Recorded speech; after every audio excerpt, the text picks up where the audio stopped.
મિત્રો, વાર્તા સાંભળીને તમારા હોશ ઉડી જશે। રીના નાના બાળકોને ટ્યુશન આપીને ઘરે આવી ત્યારે ઘરમાં પ્રવેશતા જ તેના કાકા તીખી નજરોથી તેને જોઈને બોલ્યા, રીના, આ શું?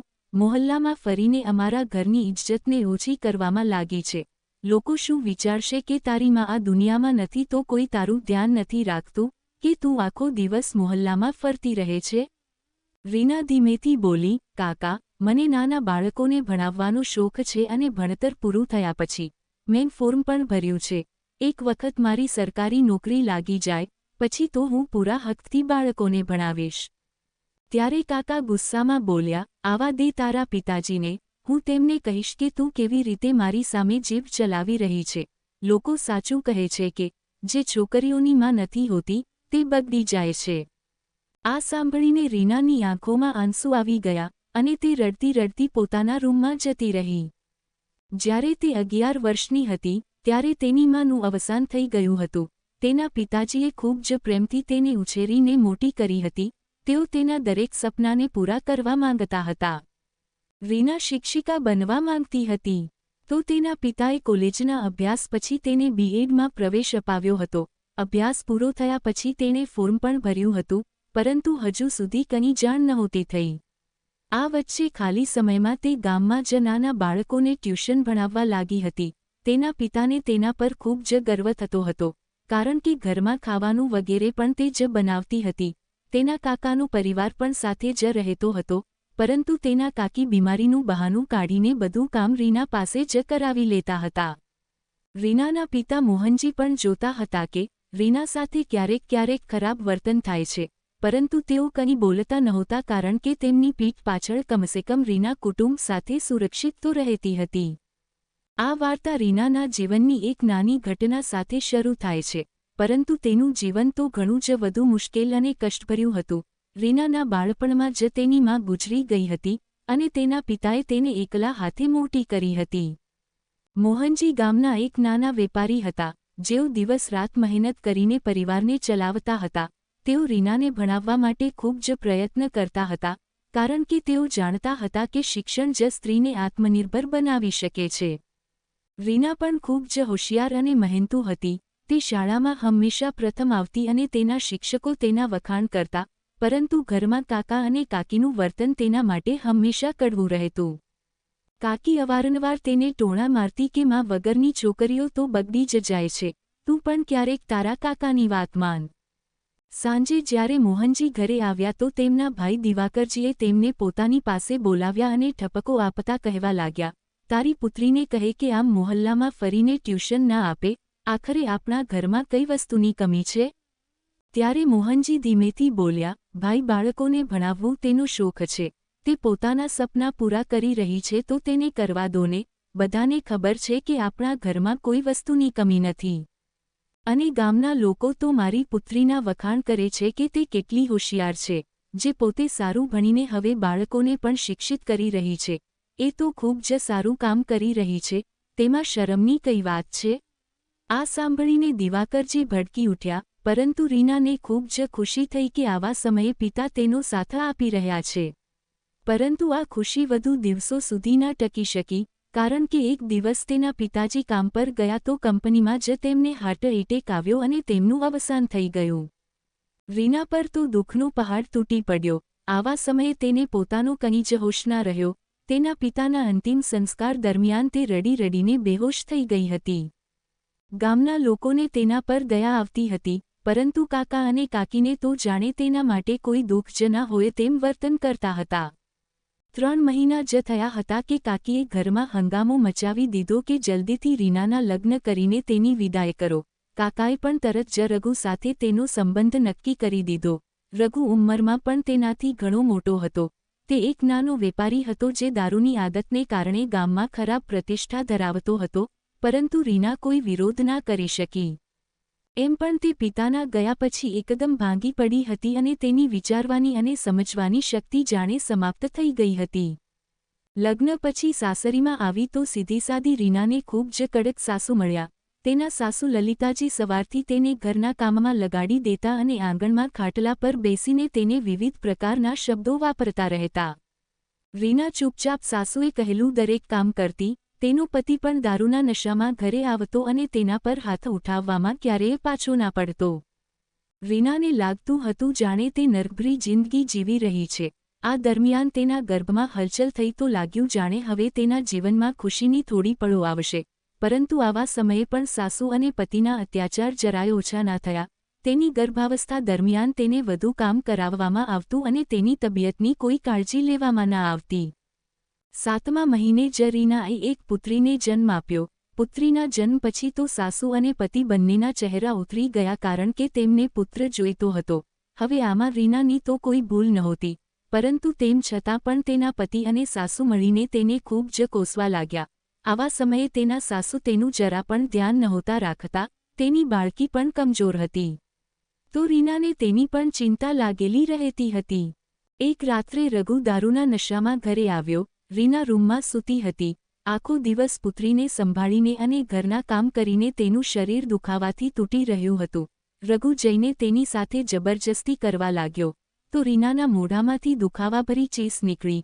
આ વાત પર રઘુ ભડકી ઉઠ્યો અને તેના મોઢા પર થપ્પડ મારતા મારતા બોલ્યો, સારો મૂડ બગાડી નાખ્યો. રીના રડતા રડતા બોલી, મારા શરીરમાં દુખાવો થઈ રહ્યો છે, તો હું શું કરું? તો તે વધુ ગુસ્સામાં કહેવા લાગ્યો, માં બન્યા પછી તું કોઈ કામની નથી રહી, નીકળી જા મારા રૂમમાંથી. એમ કહીને તેણે રીનાને રૂમમાંથી ધક્કો મારીને બહાર કાઢી મૂકી. બહાર ઊભેલા સાસુ તાળી પાડતા પાડતા બોલ્યા, ખૂબ સારું કર્યું બેટા, આ આખો દિવસ મારી સામે પણ આવા જ નખરા કરે છે અને કોઈ કામ યોગ્ય રીતે નથી કરતી. માં બન્યા પછી તો આ મહારાણી બની ગઈ છે. રીનાની આંખોમાંથી આંસુ વહેવા લાગ્યા. તે વિચારવા લાગી કે કેવા લોકો છે અને કેવું કુટુંબ છે. આજે જો મારા મમ્મી પપ્પા જીવિત હોત તો કદાચ હું આટલી એકલી ક્યારેય ના પડત. આખી રાત તે પોતાની પુત્રીને છાતીએ લગાવીને રડતી રહી અને મનમાં જ વિચારતી રહી કે શું મારી જિંદગી આમ જ રડીને પસાર થઈ જશે? આ ઘટના પછી રીનાના જીવનમાં વધુ કષ્ટો વધ્યા. તેના સાસુ તેને વધુ ટોણા મારવા લાગ્યા અને પુત્રીને પણ અવગણવા લાગ્યા. રીના પોતાની પુત્રીને ખવડાવવા માટે પણ ઘરમાંથી ખાવાનું ચોરીને આપતી હતી, કારણ કે સાસુ તેમને પૂરતું ખાવાનું પણ નહોતા આપતા. એક દિવસ તો રઘુએ રીનાને એટલી મારી કે તેના હાથમાં ફ્રેક્ચર થઈ ગયું. તેને હોસ્પિટલમાં લઈ જવા પણ કોઈ તૈયાર નહોતું. રીના પોતે જ પીડા સહન કરીને દિવસો વિતાવતી રહી. તેના મનમાં હવે બળવો થવા લાગ્યો હતો, પરંતુ તેની પાસે કોઈ સહારો નહોતો. વહેલી સવારે તેણે પોતાના કાકાને ફોન કરીને બધું જણાવ્યું તો કાકાએ સ્પષ્ટ કહી દીધું, લગ્ન પછી અમે તારી જવાબદારી નહીં ઉઠાવી શકીએ, હવે તારે પોતાની જિંદગી પોતાની રીતે જીવવી પડશે. રીનાને સમજાતું નહોતું કે આખરે તે શું કરે. તેની પાસે ના તો સહારો હતો કે ના તો કોઈ રસ્તો. આ દરમિયાન પુત્રીને ટીકા અપાવવા માટે જ્યારે તે આંગણવાડી ગઈ તો ત્યાં કામ કરતી આશા વર્કરે તેના શરીર પરના ચોટના નિશાન જોયા અને પૂછ્યું. પહેલાં તો રીનાએ છુપાવવાનો પ્રયત્ન કર્યો, પરંતુ વારંવાર પૂછવા પર તેનું દુઃખ બહાર આવી ગયું. તેણે બધી વાતો આશા વર્કરને કહી દીધી. આશા વર્કરે સહાનુભૂતિથી કહ્યું, જો તું આમ જ ચૂપ રહીશ તો પોતાની પુત્રીને પણ જોખમમાં મૂકીશ. કાલે તેની સાથે પણ આ જ થશે. આખરે તું પોતાની પુત્રીને કેવું ભવિષ્ય આપવા માંગે છે? રીના ભરાયેલા ગળાથી બોલી, હું આટલી ભણેલી ગણેલી છું, તો પણ આ અભણગવાર લોકો વચ્ચે ફસાઈ ગઈ છું, કારણ કે મારી પાસે ના તો આર્થિક સહારો છે કે ના તો આગળ વધવાનો રસ્તો. આશા વર્કરે તેને હિંમત આપી, મારી એક બહેનપણી લતિકા શહેરમાં એનજીઓ ચલાવે છે, હું તેની સાથે વાત કરીશ, કદાચ તે તારી મદદ કરી શકે. તેની સાથે વાત કર્યા પછી આશા વર્કરે કહ્યું, તું મારી બહેનપણી પાસે જા, તે તારા રહેવા અને કામની વ્યવસ્થા કરાવી આપશે.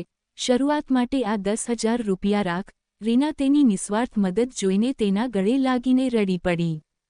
બીજા દિવસે જ રીના પોતાની પુત્રીને લઈને ઘર છોડીને જવા લાગી, તો સાસુએ ટોકી, ક્યાં જાય છે? રીનાએ ઠંડા સ્વરમાં કહ્યું, હવે હું તમારી સાથે નહીં રહી શકું, તમે લોકો મારી સાથે મારપીટ કરો છો. સાસુ હસતા હસતા બોલ્યા, તું પિયરમાં જાય છે, તો ત્યાંથી પણ લાત મારીને તને કાઢી નાખશે. રીનાએ કંઈ ના કહ્યું અને ચૂપચાપ પોતાનો સામાન લઈને નીકળી ગઈ. સાસુને લાગ્યું કે તે 4 દિવસમાં જ કંટાળીને પાછી આવી જશે, પરંતુ એવું કંઈ ના થયું. શહેર જઈને રીનાએ લતિકાની મદદથી એક પ્રાઇવેટ સ્કૂલમાં નોકરી શરૂ કરી. પુત્રીને તે લતિકાની મા પાસે છોડી દેતી હતી, જે તેનું ખૂબ ધ્યાન રાખતી હતી. ધીરે ધીરે આર્થિક સ્થિતિ સુધરવા લાગી. તેણે પતિ વિરુદ્ધ છૂટાછેડાનો કેસ કર્યો અને કાકાને નોટિસ મોકલીને પોતાના પિતાની સંપત્તિમાં હિસ્સાની માંગ કરી. કાકા અને પતિ બંને દંગ રહી ગયા. પતિ કહેવા લાગ્યો, તું ઘરે પાછી આવી જા, આપણે પ્રેમથી સાથે રહીશું. અને કાકા બોલ્યા, બેટા બધું તો આપણું જ છે, હિસ્સાની કઈ વાત છે, તારું પિયર આજે પણ છે.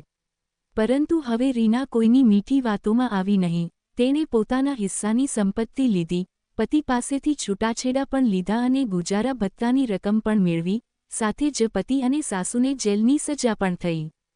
લતિકા અને આશાની મદદથી આજે રીનાના અપરાધીઓને સબક શીખવી ચૂકી હતી, પરંતુ પોતાનો અધિકાર અને આત્મસન્માન પણ પાછું મેળવી ચૂકી હતી. હવે તે માથું ઊંચું કરીને જીવી રહી હતી અને પોતાની પુત્રીને વધુ સારું ભવિષ્ય આપવા માટે સંકલ્પિત હતી. રીનાને સમજાઈ ગયું હતું કે ક્યારેક લોહી અને સમાજના સંબંધો કરતાં પણ મોટો સંબંધ માનવતાનો હોય છે. મિત્રો, જીવનમાં ગમે તેટલી મુશ્કેલીઓ આવે, શિક્ષણ અને આત્મનિર્ભરતા જ સ્ત્રીની સૌથી મોટી તાકાત હોય છે. બીજાના ટોણા અને બંધનો વચ્ચે પણ જેણે પોતાના સપનાને પકડી રાખ્યા, તે જ સાચા અર્થમાં મજબૂત કહેવાય છે. કુટુંબ અને સમાજને પણ સમજવું જોઈએ કે પુત્રીના શિક્ષણ અને સપનાને તેનો અધિકાર સમજે, બોજ નહીં. પરંતુ આ વાર્તા અહીં પૂરી થતી નથી. રીનાની આગળની સફર વધુ પ્રેરણાદાયી હતી. છૂટાછેડા અને સંપત્તિ મેળવ્યા પછી તેને પોતાના ગામમાં પાછા ન જવું પડ્યું, પરંતુ તે શહેરમાં જ રહીને વધુ અભ્યાસ કરવા લાગી. લતિકાના એનજીઓમાં તે મહિલાઓને કાઉન્સેલિંગ આપવા લાગી અને તેમને તેમના અધિકારો વિશે જાગૃત કરવા લાગી. તેની પુત્રી મોટી થતી ગઈ અને રીના તેને સારી સ્કૂલમાં ભણાવવા લાગી. અમુક વર્ષો પછી રીનાની સરકારી નોકરીનું પરિણામ આવ્યું અને તેને શિક્ષિકા તરીકે નિમણૂક મળી. તે હવે પોતાના અનુભવોને આધારે મહિલાઓને પ્રોત્સાહિત કરતી અને કહેતી કે ક્યારેય હાર ના માનો, તમારી તાકાત તમારી અંદર જ છે. તેના કાકા સાથે અને સાસુના જેલમાંથી છૂટ્યા પછી પણ તેણે તેમની સાથે કોઈ સંબંધ ન રાખ્યો અને તેમને તેમના કર્મોનું પરિણામ ભોગવવા દીધું. તો મિત્રો, વાર્તા પસંદ આવી હોય તો ચેનલને સબસ્ક્રાઇબ કરજો મિત્રો. ધન્યવાદ.